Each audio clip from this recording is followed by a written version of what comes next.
Learn about the candidates, asking for our support for our vote. Events like these help us to open our minds and hear what the candidates have to say.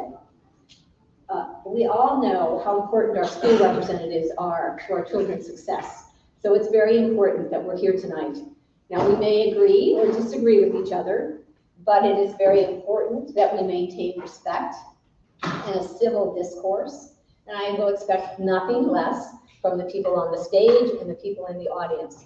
And I know that I won't have to say anything that you guys will remember how important it is to be civil and to be respectful. These are candidates that want to run for office. They are here tonight. And I will tell you, it is not easy to run for office, and it's not easy to hold office. So however it turns out, whatever comes out of this, I know that you will be very grateful that both of them are here today to share their ideas and their thoughts with you. I want to thank the PTA from Harper Park, Cool Springs, Tolbert, and Smarts Mill for putting together tonight's event. The format will be as follows. We will do opening remarks that will go for 2 minutes. Each question will be asked, and it will be alternated who will go first, and that will be 2 minutes, and then there will be a closing remark at 2 minutes. We will determine who will start with the toss of a coin.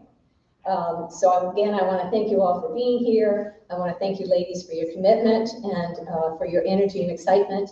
And I look forward to hearing all of your answers to the questions. So I'm going to ask Erica, since you're closest to me, heads or tails? Heads. Heads, okay. Heads. It's like a football game. Yeah. Okay. There we go. It landed as heads. We got heads. So, Thanks. Erica, you may either speak first, or you may defer and let Lauren go first, and however you want to do it since you got the heads. Okay. Thank you. That sounds really loud, so hopefully you don't, it's not too loud for you. My name is Erica Ogedegbe. I am a candidate for re-election for the seat here in Leesburg. I was elected last year during a special election and have been serving on the board for almost a year now. By way of introduction, just to give you a little bit of information about myself, I grew up in Brookline, Massachusetts, which is a community that is talked about very similarly in the way that people talk about Loudoun as being a very affluent community. It is, but not everybody's affluent. So my mother chose that community because of the excellent school system and because she was looking for a diverse community that would be welcoming for our family. When we chose Loudoun, we were looking for the same thing. I'm the product of public schools myself and was looking for a community that had great schools and would be welcoming for my family as a multiracial family, and we found that in Leesburg. I have 3 children, 2 of whom have graduated. They're actually in medical and law school now, and I have a 3rd kid who is in middle school still. So we have a big gap in our children. I'm running because I believe in public education. I think that public schools are the thing that brings many families into this area. We need to support our schools. We need to support our teachers and give them that support and make sure that they want to stay with us to give the best that they can to our students in the classroom. And we have a big job to do. We have 83,000 almost students to respond to their individual educational needs, and we have to support our students and work with our families. So I'm interested in hearing what questions we have tonight and hope that I can get to know a little bit more about you. Thank you. Thank you for your time is up. Thank you. And I must apologize. The most important thing I needed to do was introduce the candidates. And I forgot. Eric, this is the Leesburg candidates for school board, and Erica Ogedegbe just spoke, and Lauren Chernoff will speak next for 2 minutes. I'm sorry, ladies, I should have introduced you first. Hi, I'm Lauren Chernoff. I'm an educator in our Loudoun County Public Schools, and I'm a mom, and obviously I'm running for school board. Again, we're going again. So I am coming to this table tonight to you to talk about what's happening in our Loudoun County Public Schools and to represent that voice. I think we are at a crossroads here, and we really need some change. I've lived in Leesburg for the last 9 years, and I have worked in Loudoun County for the past 7. Before that, I was in Fairfax County, and I taught kindergarten and first grade, my first love, down on the carpet with our little guys. And now I work in literacy, and I'm at Guilford Elementary this year. I'm at a school-based job. And so every single day, I go to our classrooms and I work with our teachers and our students, and we see the challenges, but we also have lots to celebrate here in Loudoun. And I want to bring that voice too, because I think that sometimes gets lost. And so we have a lot to be proud of, but we have a lot of areas to work on. And so as a mom with my students here at one at Harper Park and one right across the way here at Tolbert Elementary, I'm personally invested.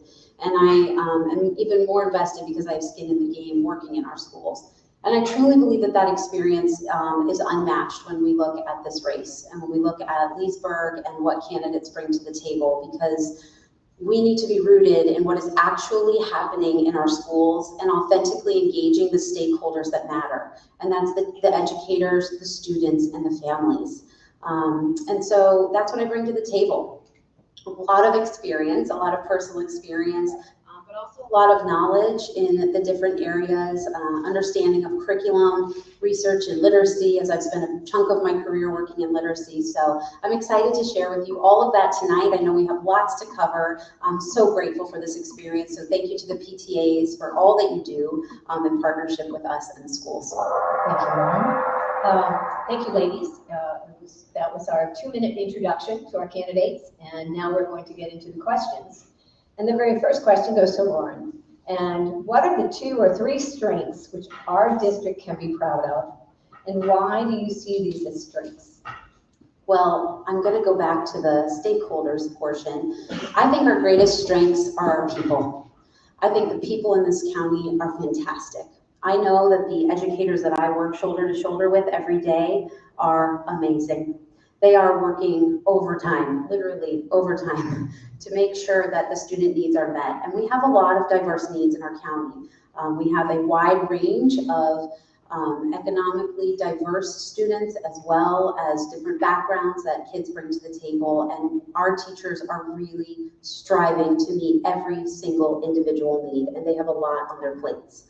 In addition, of course, our children. Our children are incredible. They are amazing. These last few weeks getting back into the school year, it's just such a time of excitement. It is such a new beginning, and everyone is always rallying around the children and what they bring to the table. And I'll tell you, this process can be tough as a candidate, but our children, they're extremely empathetic.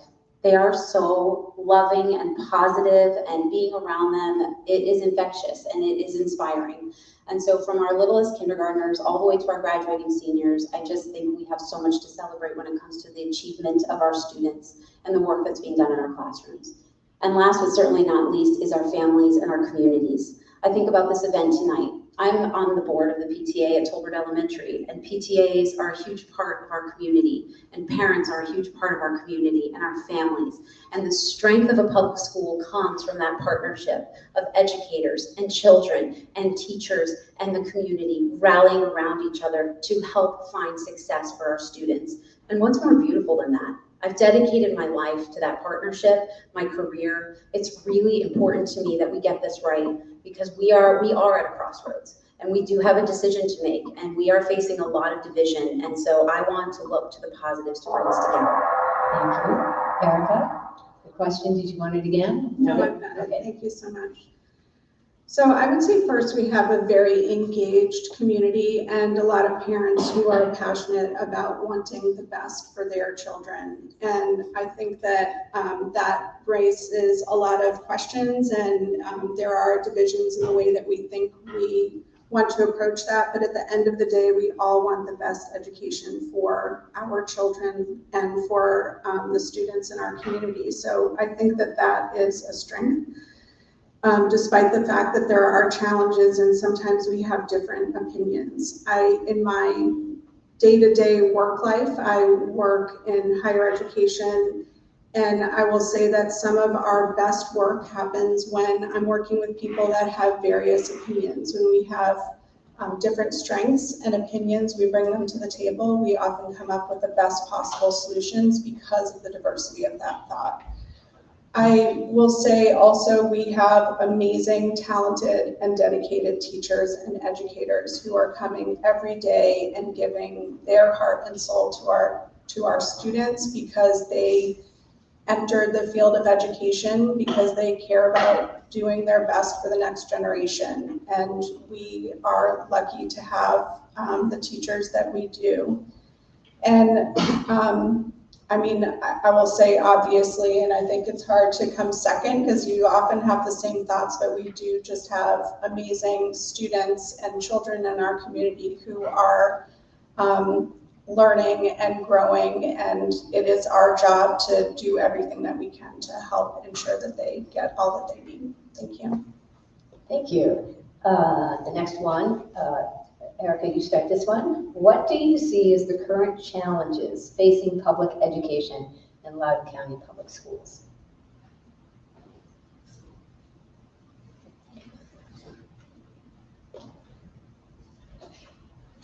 So I think some of the challenges that we're facing are similar to other school systems. We are facing, as other areas are, a shrinking number of teachers who are entering the teaching field. There was a recent study that said there were 35 fewer students entering teacher preparation programs, which is exacerbated by the fact that we also have problems with recruiting and retaining teachers who have already gone through those programs.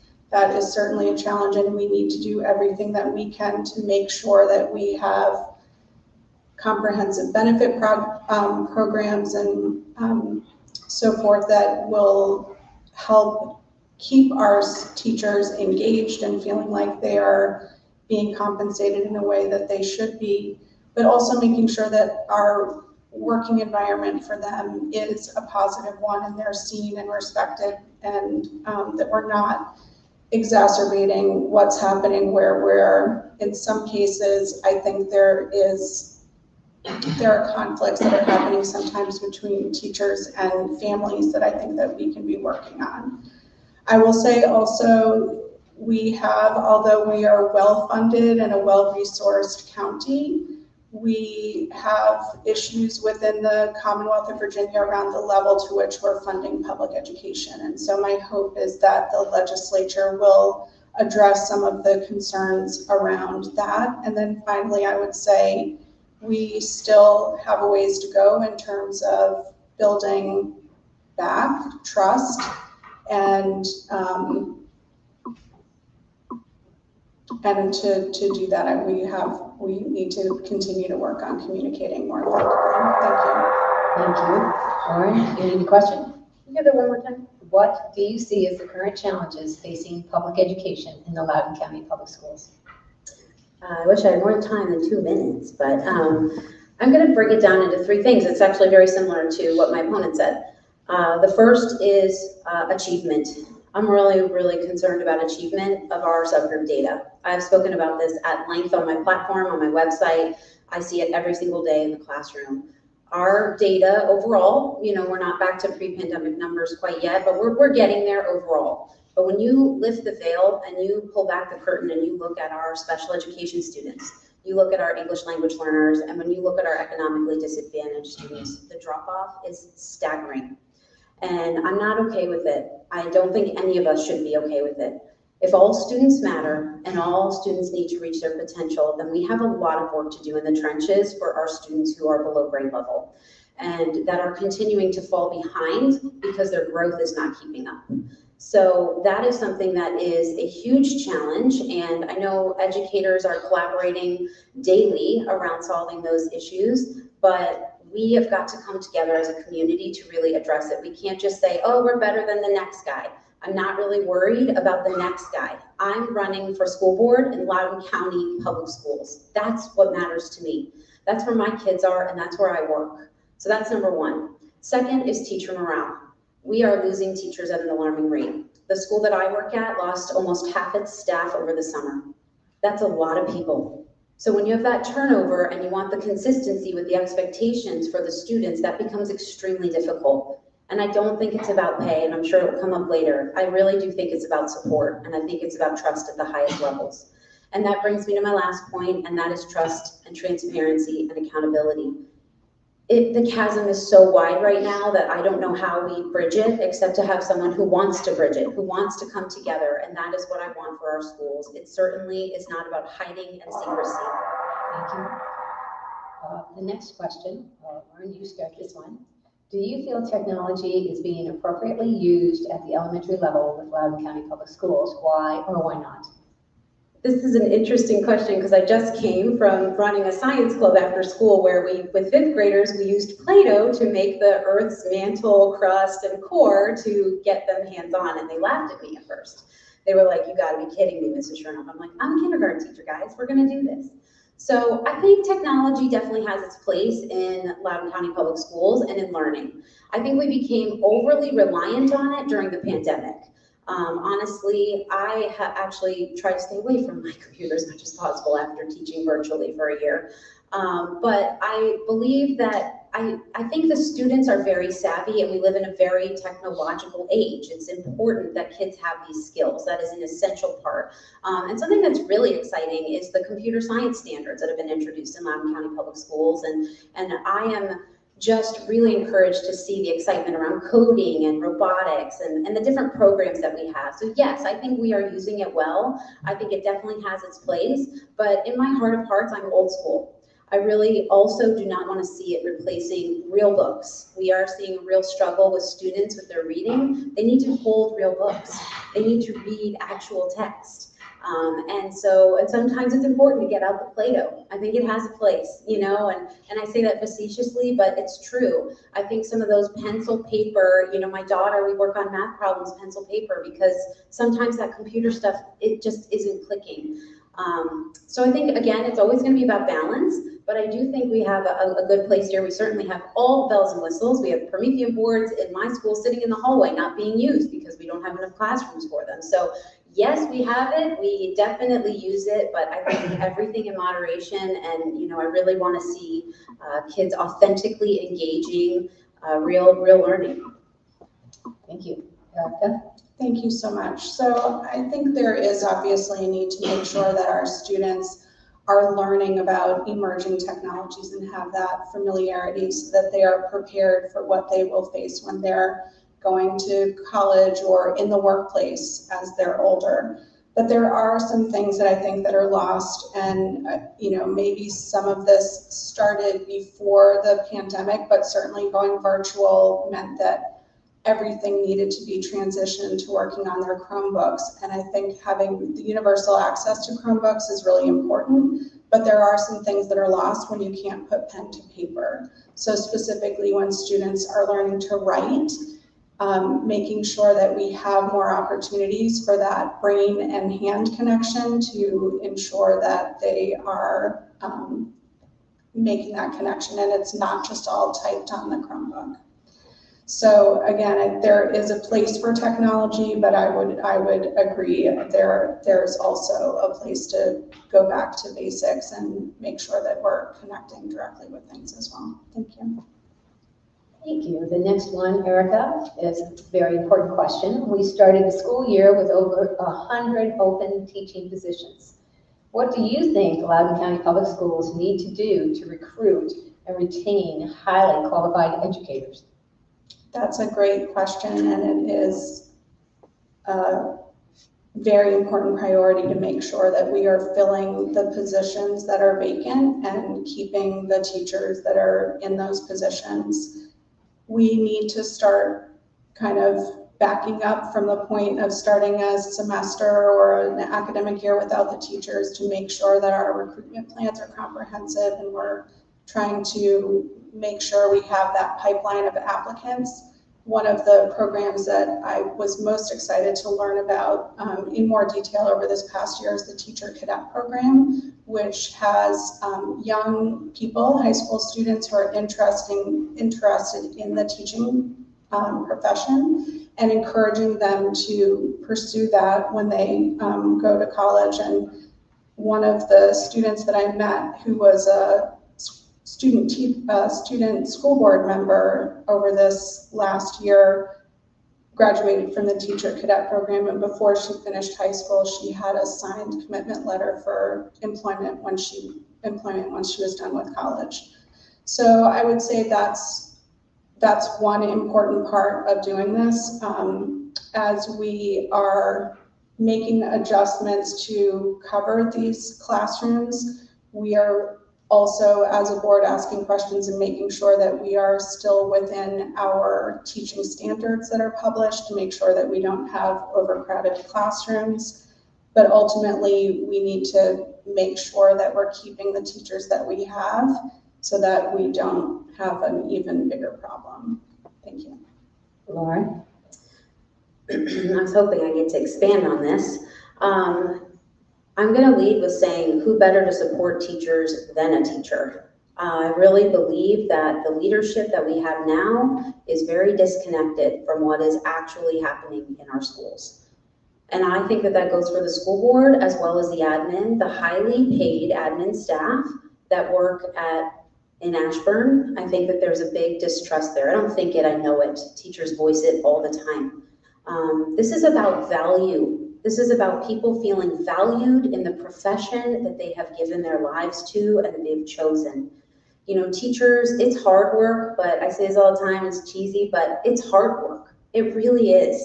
You know, people don't go into being a teacher to be a millionaire. It's just not gonna happen. But you get back so much every single day because you get to see the product of what you're doing right in front of you. And it's extremely rewarding, but it also requires a ton of support. And I believe that one of the main issues and one of the root causes is that we have lost that value. I think that teachers are overloaded with a ton of initiatives. It's always about the next best thing in Loudoun. What's the next vendor? What's the next logo? What's the next hot ticket item that's going to put Loudoun on the map? I think right now we're being put on the map for the wrong things. And I absolutely believe that if we can redirect our perspective back to listening to our teachers, what do they need? They want to teach. They want to work with their students on targeted instruction. They do not want the distractions. And this politically driven culture has created a culture of fear where people feel like they may have retribution for speaking out. So when you have a group of people who feel undervalued and they feel silenced, that's why they're leaving. So while we may claim to be an employer of choice, I want to actually be an employer of choice. I'm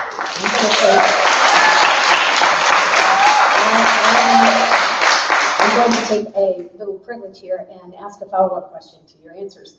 Do you, and I'll ask Lauren first and then Erica, but do you think salaries have anything at all to do with recruitment and retaining of highly qualified teachers? Well, I'm so glad you asked, Kelly. I get asked this all the time. Everybody's like, do you want to be paid more? Well, of course, we're human. We want to be paid more, right? That's not the issue. I actually don't think pay is the issue. I think we're pretty competitive here in Loudoun, and I think we should remain competitive in Loudoun. That should always be the standard. I think, you know, we need to make sure that we are paying our teachers extremely well and making sure that that's part of the equation. But I actually don't think that that's the core reason. I think the other reasons I mentioned, having too much on our plates, just so much time taken away from instruction with the testing that's required. I mean, I can't even tell you right now, we're just drowning in testing with these kids. And it's not that the data is not important, it's super important, but we need to make sure that we're using our time wisely and that the most highest leverage person is their teacher, is in the room with them teaching. And I also think that it is, I said this already, but it's about the distrust that's going on with the leadership. And I think that, you know, what we really need to look at is prioritizing positions at the highest admin level that move the needle for students, because that's really what this is about. I think every person that's in a building that is supporting classrooms, that we should be seeing what they're doing to move student outcomes, because that's ultimately what this is about. So no, I don't think it's solely about pay. I think we need to stay competitive, but I really, truly believe it's about value. It's about really feeling like I'm coming to work and I'm doing something and I'm supported to do so. And that they have the freedom to be able to do that and to really target the needs of their students. Erica? Thank you. So I agree, it's definitely not just about salary, but that said, we do have some issues specifically in the middle pay bands for our salary scales where we are not competitive with our neighboring school systems, and we do lose teachers because of that. So I know that there has been some progress made over the last couple of years where we are competitive in some areas, but there are some points, and I've heard specifically from teachers who are in that range where they're wondering why are they paid so much less than teachers in some of our neighboring school systems. I also agree that teachers need to feel valued, not only by their school-based administration and the administration overall. And I also think, though, we need to, as a community, think about the ways in which we are speaking about and speaking to our teachers. I think as parents, we can also help to support the feeling that teachers have in their school buildings to make sure that they are seen as the experts that they are in educating our students. And unfortunately, sometimes there are teachers who feel like they aren't getting that support from families because they are, I think, just facing a lot of pressure in ways that isn't conducive. And I think the other thing that would help is also just from a behavioral standpoint, making sure that when there are issues in the classroom that we're coming together and addressing those as a team between the teachers and the parents. Thank you. Thank you. Lauren, how can schools address the learning needs of the diverse students? Oh, okay. I touched on this before, but subgroup data is a huge issue here in Loudoun, and we need to be looking closely at it. So I have a couple of solutions that I think we could try. One of the things I mentioned earlier is in conjunction with the teachers, and I think it's about streamlining initiatives. I don't know if you know this, but in the elementary school day, there are not enough physical minutes in the school day to teach the required curriculum. That's real. There isn't. With transitions and kids going to lunch and putting on coats and going to recess in the elementary level, you actually cannot teach the curriculum in the given time. We need to start there. So all these things that we're bringing into Loudoun all the time that are eating up the minutes of our day are taking away from the teacher's ability to focus on the core academic subjects and the intervention piece, which is a required block of time that students below grade level need. And in some of our schools, that's 80% of the population. At my school, it's 80% of the population that is below grade level. So you can imagine when those minutes go away, that's one huge issue. So I would really, as a leader, I would really like to look at what are we teaching? Where is its purpose? Is it research-based? Is it systematic? Is it explicit? Is it what our kids need to thrive? And are we meeting all those individual needs? Another thing is, I think that we need to do is we need to make sure that we have fidelity of the good curriculum that we do have. We're getting ready for a huge literacy transition here per the Virginia Literacy Act. Everyone will be having a new curriculum next year, 24-25, required by the state to have a new literacy curriculum. That curriculum is only going to be as good as it is supported. And so we need fidelity across our buildings. We need to make sure that teachers have what they need to execute those lessons with precision and also have the flexibility to make the changes where they need to meet the needs. And also just continued collaboration, but not that. Thank you. Erica? Thank you. So I think, again, there are many things I would say that we agree with, and we've had this conversation before. I think consistency of experience across the school system is very important and also a challenge. One of the things that if we look at the data, we want to make sure that we have consistency across our county, across all students, that we are addressing discrepancies in outcome based on different characteristics of students. They should not be a way in which we can predict outcome. We need to look at schools where they are having more success and then bring forward those methodologies, whether it's teaching approaches or methodologies, and share those ideas across the school system, and then provide support to our teachers and our schools to make sure that they are, again, adequately resourced and staffed. I will say one of the important aspects, speaking of the change in the literacy program, will be making sure that we are selecting a curriculum which is not only meeting all of the needs for the new approach to literacy, but is also something that is fairly straightforward to adopt. I think one of the things that I enjoyed hearing about recently was at Catoctin Elementary School. They came to a recent school board and were talking about their process in adopting UFly over the last year and a half or so. And one of the things that they mentioned was how easy it was to adopt. And so as we're evaluating curriculum for early literacy, that adoption is something we need to consider. Thank you. Erica, thousands of sexual assaults on campus, K through 12 campuses are reported in each year in Virginia. What needs to be done within Loudoun County Public Schools to prevent sexual assaults on our campuses?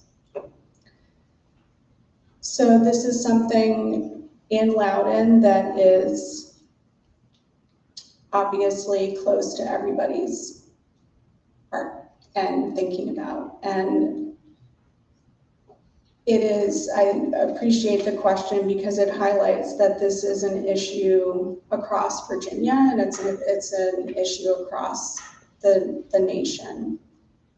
Last year, shortly after I joined the board, the special grand jury report from the 2021 sexual assaults was released, and we were in the midst of a very reactive response in terms of just reviewing policies and thinking about procedures. And it struck me at that time that this is important. We need to do these things, but this is not getting to the heart of what we need to do in terms of preventing these incidents from happening to begin with.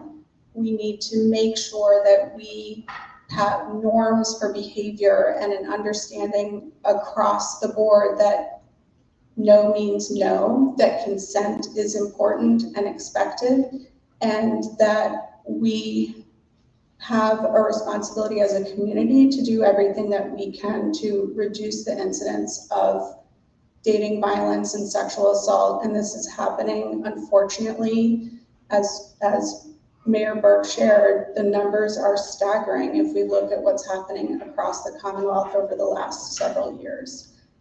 This is very important to me. One of the things that I did at that time was to reach out to laws to initiate an expanded partnership to build a more comprehensive prevention program to try to address this as a community.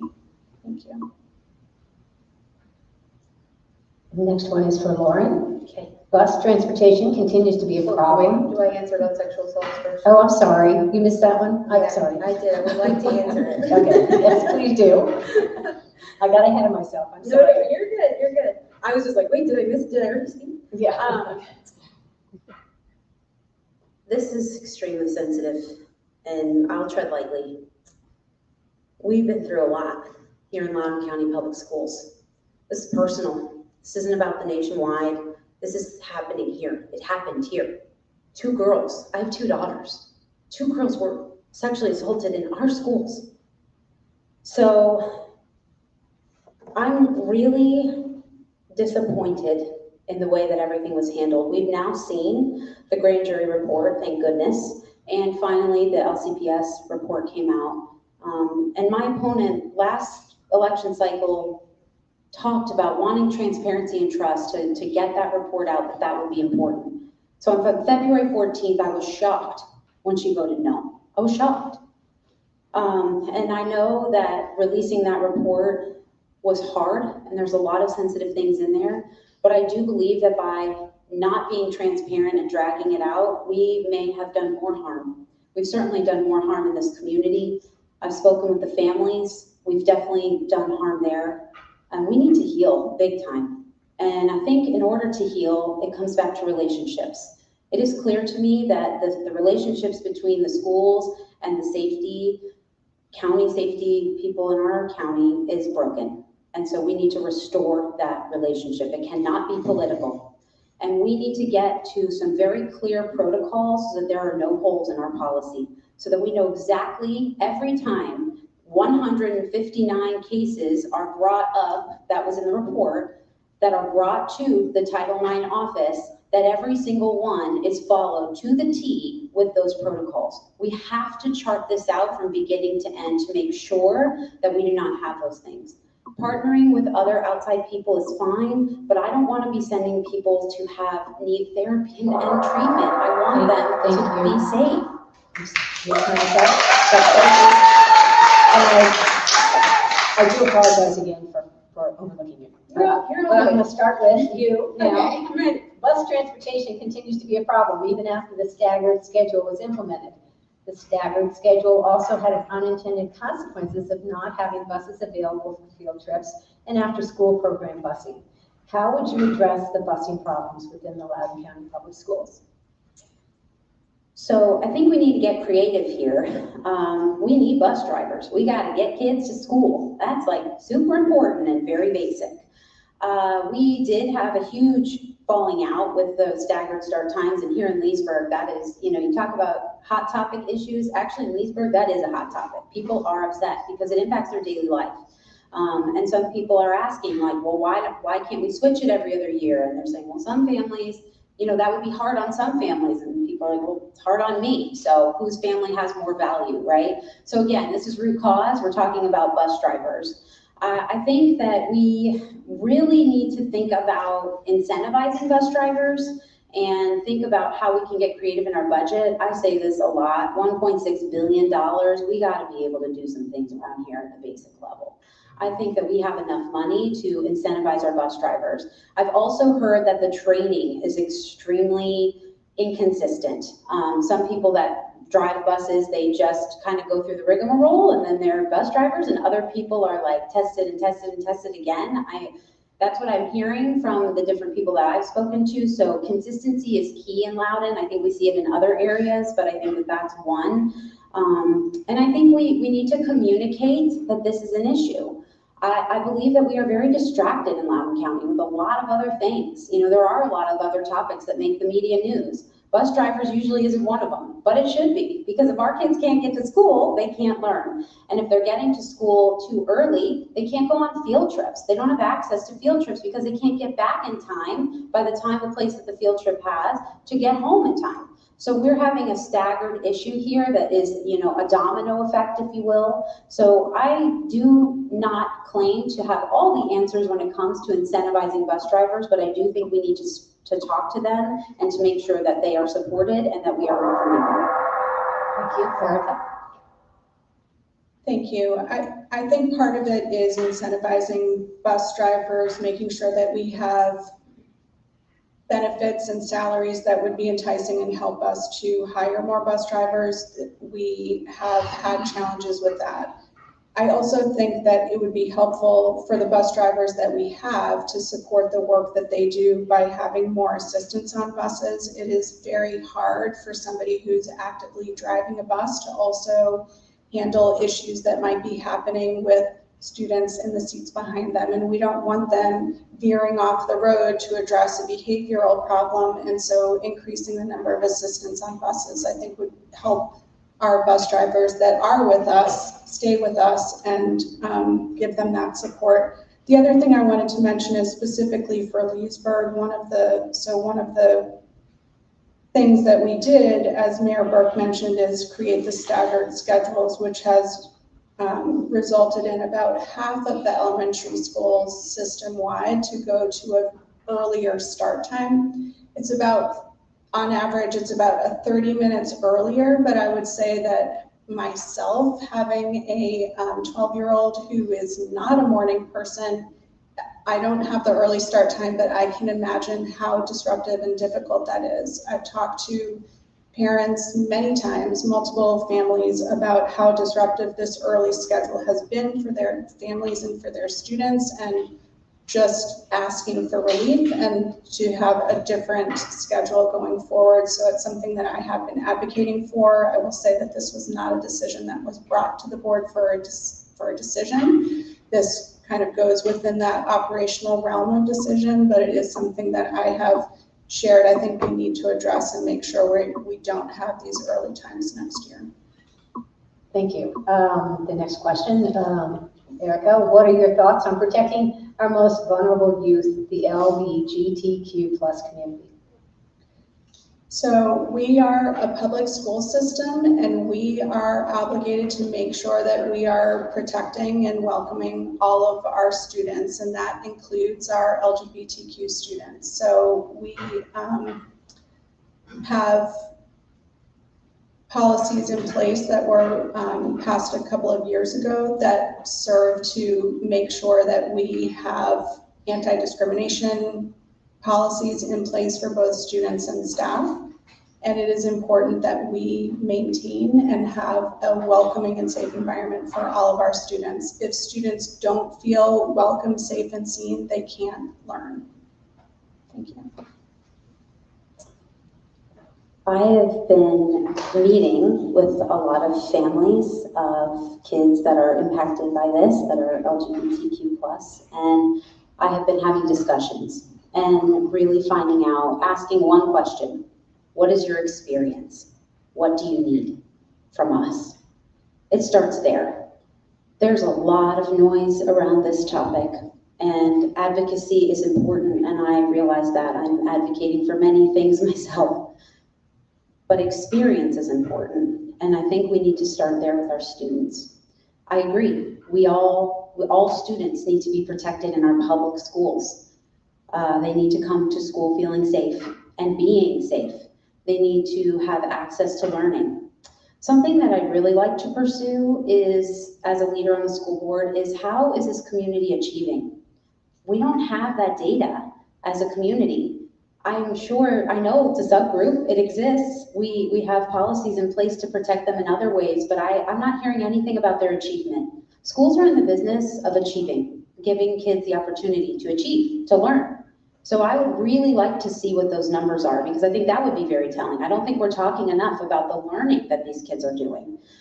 So that's one piece. I know we talk about the social emotional piece for them quite a bit, and it is of utmost importance. And certainly there are unique challenges in our building that we have to come together to solve. And I think that those dialogues really bring us to a precious place, because it brings us to a place where we really see them as human beings, and that's what we are. We're human beings. And we care about one another, and we're all having unique struggles, and we're all on a different path. And you know, for me, it's in learning environment, it is about those two things. It's about being safe and being able to learn. And so those are the two priorities that I have, and I want to make sure that we continue to pursue that. Lauren, a parent asks, quote, currently I'm concerned about Loudoun County Public Schools truly preparing my children for an education beyond Loudoun County Public Schools. Students are allowed to retake tests, there are no finals, classwork is accepted at any time. How do you feel Loudoun County Public Schools can better prepare students for higher education?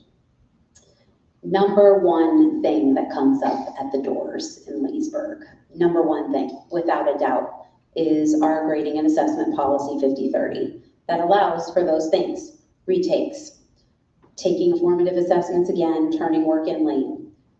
I have a couple of views on this. One, I think that second chances are always important. We work with kids. Sometimes kids have a bad day. My daughter left yesterday very flustered because she forgot her Chromebook and got halfway to school. She probably wasn't going to perform as well. So maybe we need to give some grace. I think second chances are super important, and we have to find a way to support all of our students. But that does not mean that we cannot have high expectations for all. Because let me tell you about our teachers and what they can do to raise the bar for kids and to make sure that they are achieving. They are super talented and very gifted, and they are very dedicated to making sure that that happens. So we need to have high expectations. So I think 50-30 needs a total revamp. I really do. I think we need to look at it in focus groups. I think we need to talk to our middle school teachers and our high school teachers who are struggling with this policy. It is putting double work on them to have to create retakes, to have to allow for grading floors, and for turning in work late. I talk to parents who are worried about their kids being ready for college. I don't know that they are with this policy. We also have a problem with chronic absenteeism, which I'm guessing might come up because it's kind of a big deal right now, but chronic absenteeism, if you don't have to be accountable for your grades, why go to school? What's the big deal, right? So I think that is all playing into it. And I will say this policy has come up for review in the last year, and my opponent sits on that committee, and it sat silent for 90 seconds. Not a single school board member brought it up to be reevaluated. It at least needs to be looked at. The community is asking about it. I know, I'm talking to the community. It comes up time and time again, so we need to revisit. Thank you. So I think that when this policy was first put into place, the goal was to make sure that we were providing ample opportunity for students who are struggling to succeed. And sometimes that does mean that you get a second chance, or you have that opportunity to review something again and learn the material. At the end of the day, the goal as we're teaching students isn't just that. It's not just that grade, it's that they are learning material and ready for the next assignment or the next grade level. And so making sure that they're able to successfully learn and demonstrate their knowledge before moving forward onto the next thing, I think is something that we need to continue to offer opportunities for. I would say that this is not the number one thing that comes up on the doors that I'm knocking, so I think that that's interesting. I know that there's a lot of interest in looking at this. I do think that if we were to revisit this, we would want to make sure that we did that in a way where we had a fuller evaluation of what that impact is, get the opinions of the teachers and families to make sure that we are getting a holistic perspective. I have talked about this with somebody recently who was really strongly believes that this is helpful, again, for the students who are struggling, not to give them something that they don't deserve. We're not talking about just giving someone a pass or something, but really giving students who are having a hard time that opportunity to succeed. Well, Erica, the next question is, with the update in the Virginia Department of Education policy on chronic absenteeism, a new development which affects school credentialing, how would you propose Loudoun County Public Schools address chronic absenteeism?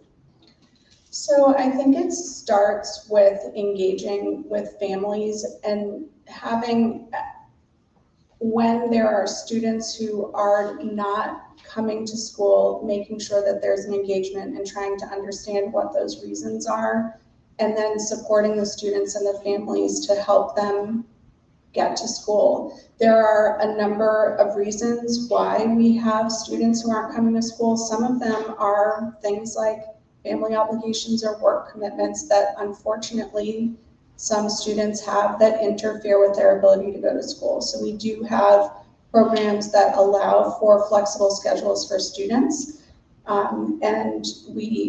Specifically Roby, for example, has a more flexible schedule, but even in our other high schools where this is, I think, more of an issue, there is the ability to work with school-based administration on flexible schedules when they're necessary.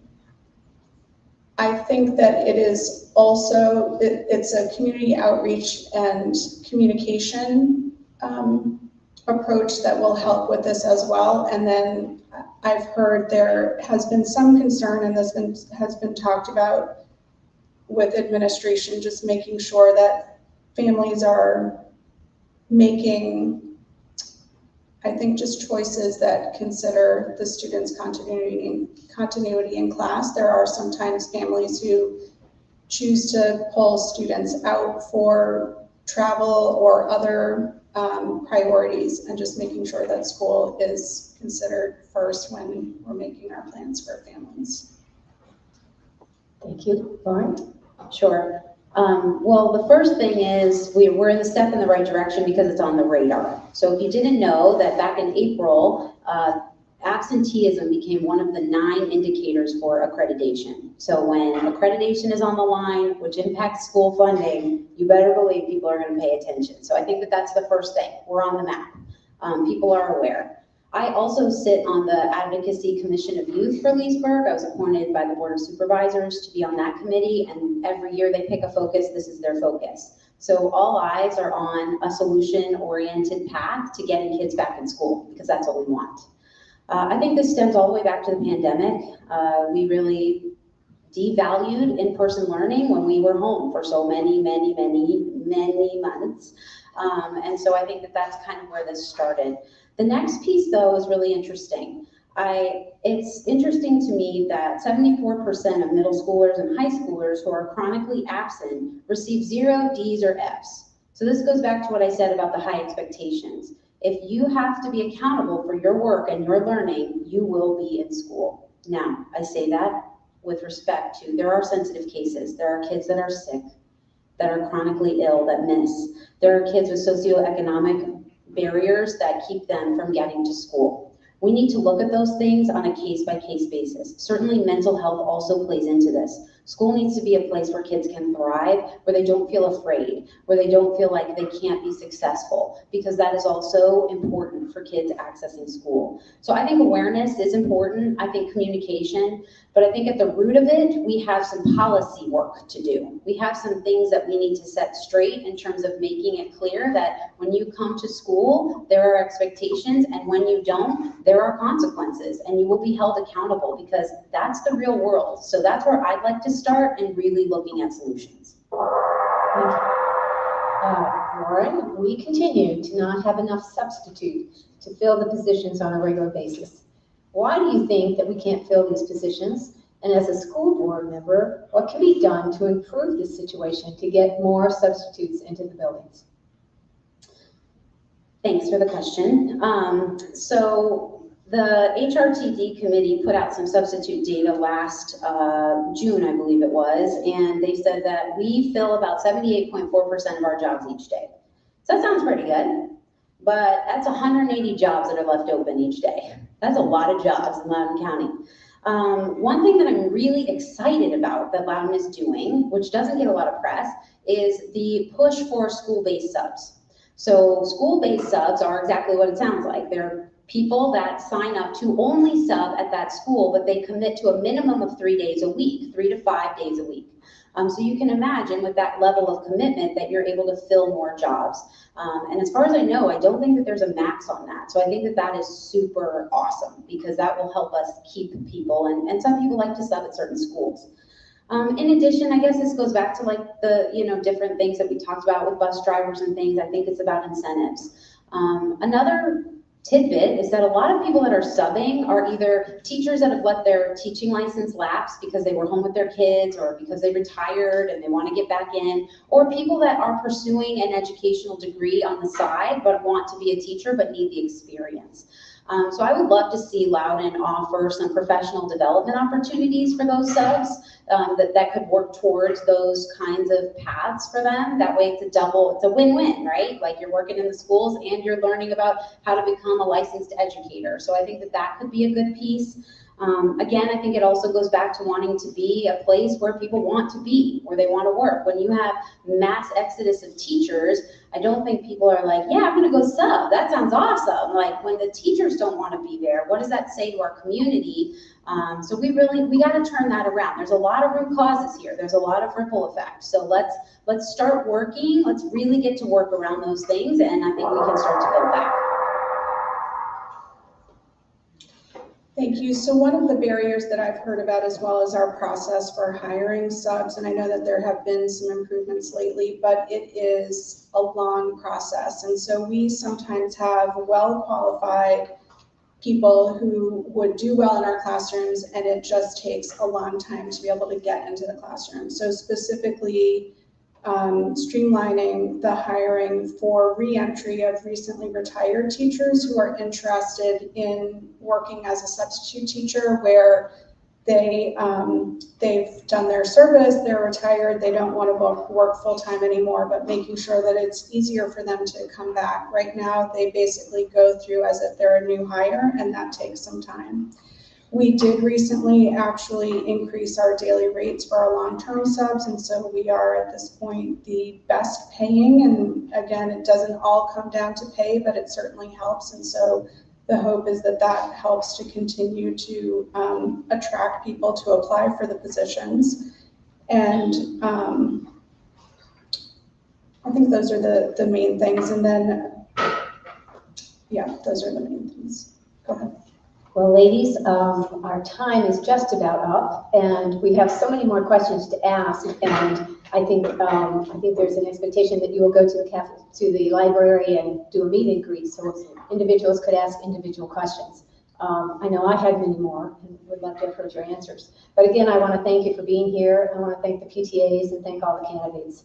The two of you did a very good job. Our democracy at the local level is an important part of our governing, and we need good people to represent us. And I hope this was helpful to you all. And now, Lauren, you get 2 minutes for closing, followed by Erica. Thank you. I have been a public educator for the last 16 years. And in all my years, I honestly have never experienced anything quite like what is happening in our Loudoun schools now. How did we get here? It's leadership. It's leadership rooted in politics, secrecy, and broken promises. And it's leadership that has stayed disconnected from the daily lives of our schools and our communities. At this most basic level, this is about our kids. As a mom, I love my kids, but as an educator, I love yours. And I will lead with them as my focus. My opponent likes to use the slogan, "Keep Loudoun Blue." It's all over her social media accounts. I have no problem with people having personal political preferences, but the school board serves all students, and our children do not fall into one political party or another. It's time for us to stop taking sides and trade it in for working side by side. I'll close with a story. Yesterday, I worked with a 4th grader named Edward on a reading assessment that assesses fluency and how many words per minute you can read and what accuracy level. Edward really struggled in this area last year, but when he finished yesterday, he looked at me and said, "How did I do? How did I do?" He wanted to know his progress. Well, Edward jumped from a 77 word per minute count to 120 with a 92% accuracy rate, which is far and above anything he did last year. He just beamed at me. He said, "I'm so proud. I've been working with my teachers and I worked so hard and pushed myself to reach my goal." And then something amazing happened. He looked at me and said, "Can I set a higher goal next time?" Yes, of course you can. I tell you this story because I want to follow Edward's lead. I have big goals for LCPS and I know that we can achieve them. Come alongside me. Let's do it together. Thank you.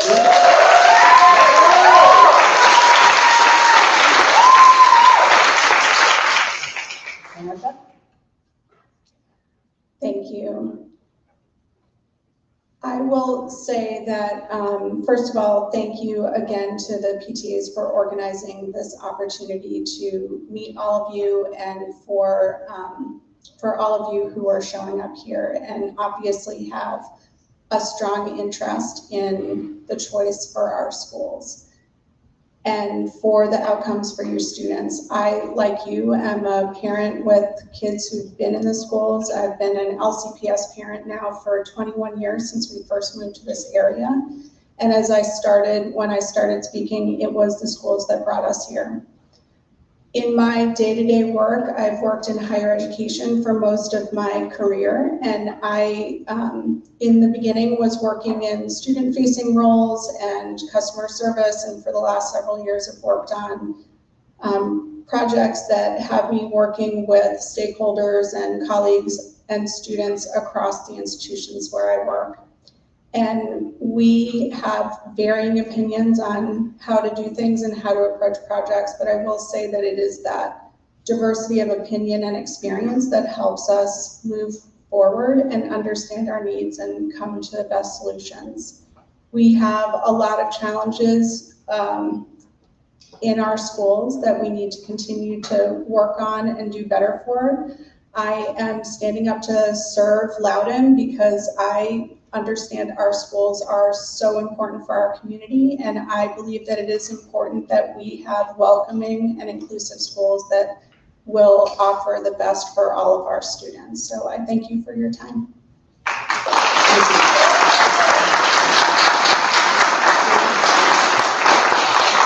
Again, thank you, ladies. Appreciate your efforts, and thank you for being here tonight. Thank all of you for being here tonight. You did a great job. I appreciate it. I think now you ladies are heading over to the library, and we have a 15-minute break. You're welcome. Does anybody have any questions for the candidate? We do ask that